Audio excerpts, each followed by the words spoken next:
Alam niyo ba magwa 1 AM na at eto ako mag-iimpake pa lang. Pauwi na kami sa isang araw, pero kailangan ko na mag-impake ngayon kasi bukas aalis na kami dito at sa hotel kami mag-i-stay ng isang gabi. Ganun talaga lagi sistema namin dito kasi masyado kaming malayo sa airport dito sa Narita. Kaya mahirap kung same day pa ng flight namin kami aalis dito. Kasi ang biyahe kasi namin dito, 2 bus pa. So parang halos 4 na oras ang biyahe namin dito bago makapunta sa airport.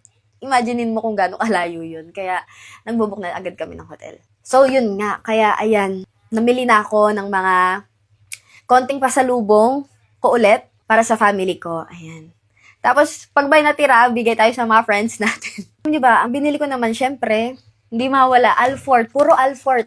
Puro Alfort ang binili ko. 3 flavors na yung pinili ko. Strawberry. Tapos, ito, almond. Ayan. Hokkaido ata flavor nito. Basta milky almond siya. Ito naman yung mga iba dito, bigay nila nanay tsaka nila ate. Tapos, nakita ko tong KitKat strawberry. Dito ko lang nakita tong strawberry KitKat. Ewan ko, hindi ko sure eh. Pero, parang, ngayon ko lang nakita tong strawberry KitKat. Kaya binili ko na. So, para sa akin to. Sinarili. Ito, bumili ako cow soap. Siyempre, para kina mama din. Tapos, itong vitamins. Ayan, kina mama at papa, multivitamins nila. Tapos, ito sa akin. Multivitamins din naman to. Ewan ko lang pinagkaiba nila. Pero kasi ito, isang piraso lang. Isang piraso lang sa isang araw. Ito kasi 5 piraso sa isang araw.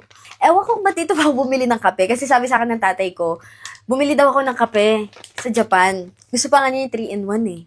Pero ito ano na yan, di ba? Para may flavor na yan. Hindi siya black coffee. Di kasi ako nagkakape, kaya hindi ko alam tawag sa mga ganito. So yun, bilang ko daw siya ng kape dito. Kahit may ganito naman sa Pinas. Sabi niya at least, galing Japan, di ba? So yun lang naman. Mag-iimpake na ako. Bye-bye.